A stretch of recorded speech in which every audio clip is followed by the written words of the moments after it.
ఆ భవనం కూలిపోయినప్పుడు అతను చనిపోయాడని అందరూ అనుకున్నారు. దుమ్ము అంతా ఆవరించింది. ప్రజలు అరవడం మొదలుపెట్టారు. రెస్క్యూ టీమ్స్ గంటల తరబడి వెతికాయి. కాని 3 రోజుల తర్వాత శిథిలాల కింద నుంచి చాలా చిన్న శబ్దం వినిపించింది.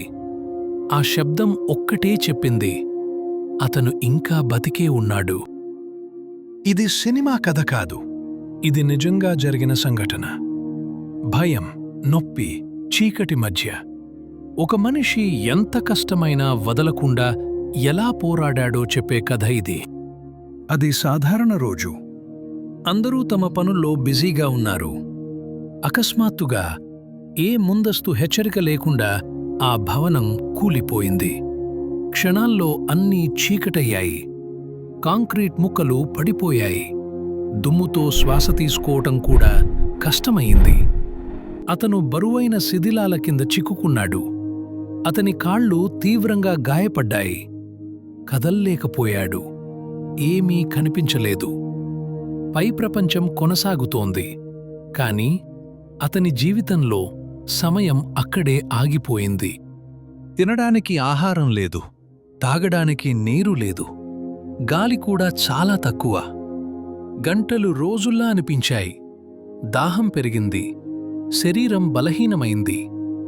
అతను సహాయం కోసం అరవడానికి ప్రయత్నించాడు. కాని అతని గొంతు శిథిలాల బయటికి రాలేదు. నెమ్మదిగా భయం మనసులోకి వచ్చింది. ఇక్కడేనా అంతమా అని ఆలోచనలు మొదలయ్యాయి. అప్పుడతనికి ఒక విషయం అర్థమైంది. ఇప్పుడే భయపడితే ఇంకా త్వరగా ప్రాణాలు పోతాయి. అందుకే శాంతంగా ఉండాలని నిర్ణయించుకున్నాడు. శ్వాసను నియంత్రించుకున్నాడు. శక్తిని వృధా చేయకుండా చూసుకున్నాడు. కొన్ని గంటలకు ఒకసారి తన దగ్గర ఉన్న ఒక లోహపు ముక్కను చాలా మెల్లగా తట్టేవాడు. గట్టిగా కాదు, ఎడతెగకుండా కాదు, ఎవరైనా వినాలని ఒక చిన్న ఆశతో. 3వ రోజు ఒక రెస్క్యూ వర్కర్ అక్కడే ఆగిపోయాడు. ఏదో శబ్దం విన్నట్టు అనిపించింది.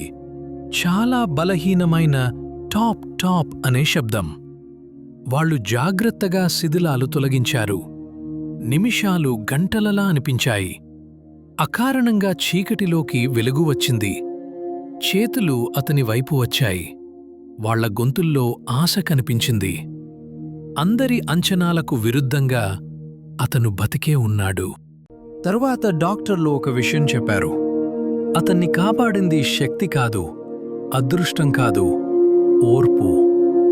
కొన్నిసార్లు బతకడం అంటే బలంగా ఉండడం కాదు, చుట్టూ అన్నీ కూలిపోతున్నప్పుడు కూడా శాంతంగా ఉండడం. ఇది నిజంగా జరిగిన కథ.